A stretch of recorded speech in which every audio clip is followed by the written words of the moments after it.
Post-World War II wardrobe is very much like post-World War II architecture. Things become more industrialized as far as material and color. Here we have an architectural design in the late 40s that looks very spindly and spare, very much like the drawing here where we're showing a very straight modern line look which emphasizes not the overdone Baroque look but the spare, almost Renaissance look of line.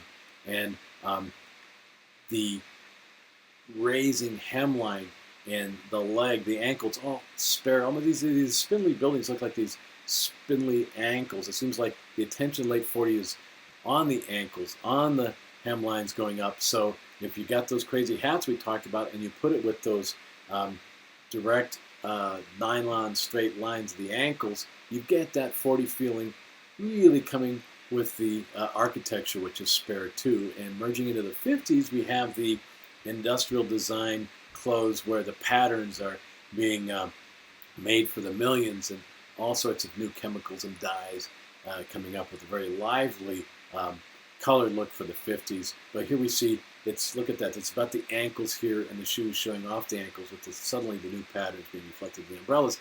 And it's like the architecture suddenly. The architecture is all acrylic and lively colors and patterns, whether it's on the sign with the wave beneath the sign or the straight vectors. It's very modern and colorful like the clothing. And it flares, we could say, just like this look here. In the 50s, we got the ankles again shown prominently, but it's the flared poodle skirt that's going to dominate. It's going to have that flare of line here where we want things to shoot off with a swirl, just like this motel. Well, that's what the poodle skirt does. It shoots off. It makes you twirl to more effectiveness. So when you twirl, you show off more leg. And it's got the tight waist. And so this is the 50s, and it's a new colorful look, just like all the car washes and everything. It's all about that. Those bright colors, almost dazzling and blinding you, overdone in a garish way as you drive down the road. And that costumes then reflect that too, where they have the straight lines and they have those flying saucer hats and they have those pillbox hats and everything. The lines trying to be straight. Sometimes it's a little flared.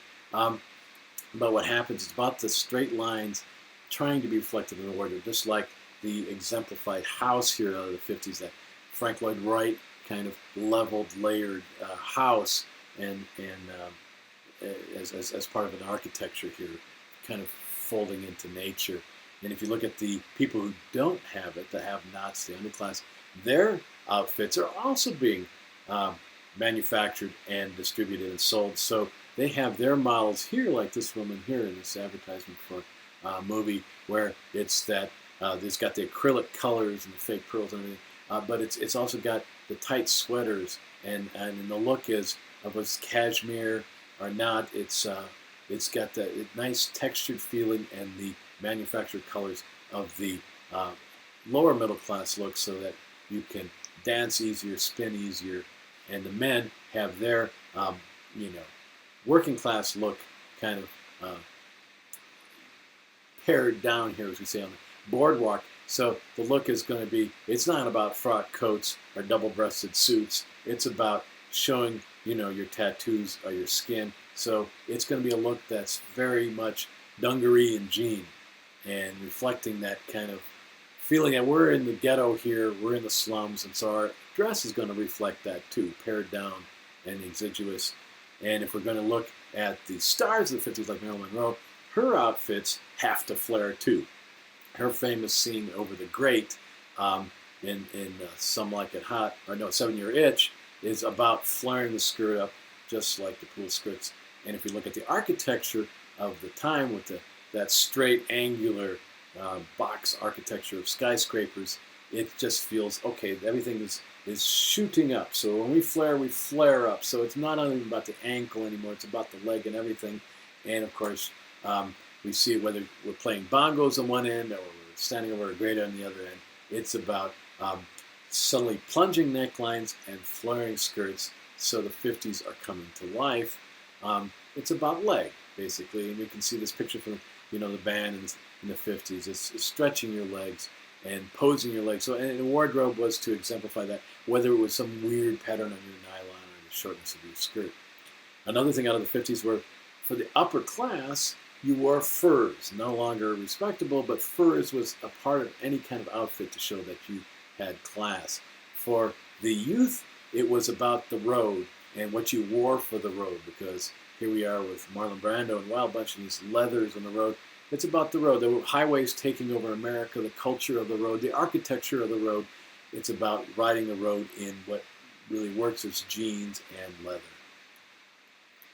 And at the same period, when you go into the 60s, furs are out. And matter of fact, we use furs when we do a movie to show that we're distanced from the people.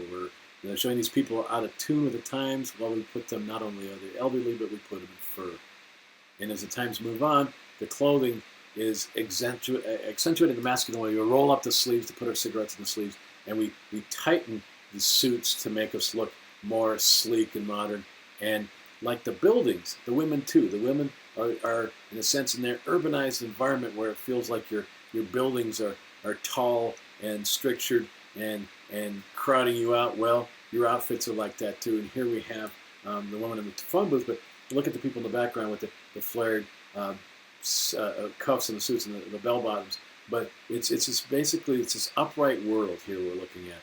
This upright world, and our dresses at that time are very much like that too. They're very tubular and upright. That's with maybe a cinch at the waist, but it's all one color, monochrome, upright, very missile-like, very austere, like the strange early 60s architecture looks bunker-esque and futuristic, just like the dresses. And you can see the guys in the background too. It's all very, very vertical, very tight. And then things change in the 60s, and men start to get looser here. So it's the turtlenecks without the ties, a little freedom there, the pegged suits, and the acrylic colors. Now it's not. It's just basically the super chemical manufactured colors that are bright and almost day glow, taking over the wardrobe period here. And so it's tights, short skirts, and brightly colored tights are turtlenecks of all sorts of bright variations that Star Trek made very popular. And then the geometric patterns of all the bright colors influenced by modern art. So modern art comes to the body in its tailored form of polyester or cotton, and we've got bullseye patterns, we've got polka dot patterns, we've got vector stripes, just like the architecture of the buildings here is an apartment house here. It's all those different bouncy colors, very, very chemical, industrialized colors, and very geometrical patterns on our dresses here, as we can see, very much like the geometrical houses and apartment houses that are being built by the millions, or the geometrical look of the office buildings, very much like Jane Fonda and Barbarella. It's all rectangular V-vector kind of lines, like this house built in the same period. It's all like very triangular look and very modern. And then if we get into the late 60s and early 70s, when we get into the hippie period, we've got those colors and that kind of, if you're dressing up, you look at the swirl of colors behind them. Well, the outfits reflect that.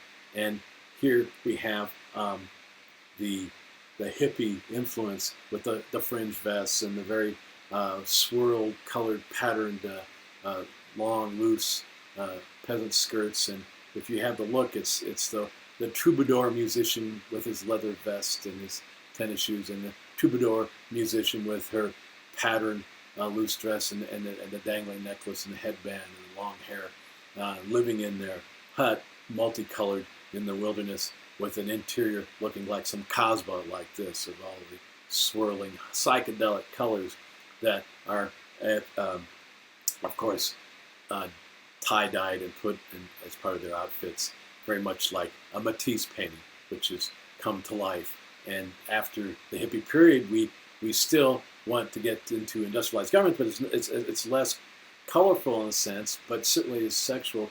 And we get into that nativist evaluation of lost cultures. And so then the outfits are exaggeratedly, tribal. And so if it's tribal on one end, the outfits are warriors on the other end, with the scarf being for your tear gas, or your short skirt with the boots combined later. Here we have skateboarding taking off, so the clothes has to be more active for that. And we have, a period where the patterns become almost, almost cross your eyes. You get dizzy watching the patterns. So this is almost like the Rococo part of the 60s coming together with patterns. So you compare the 50s with this kind of pattern, you're almost dizzy.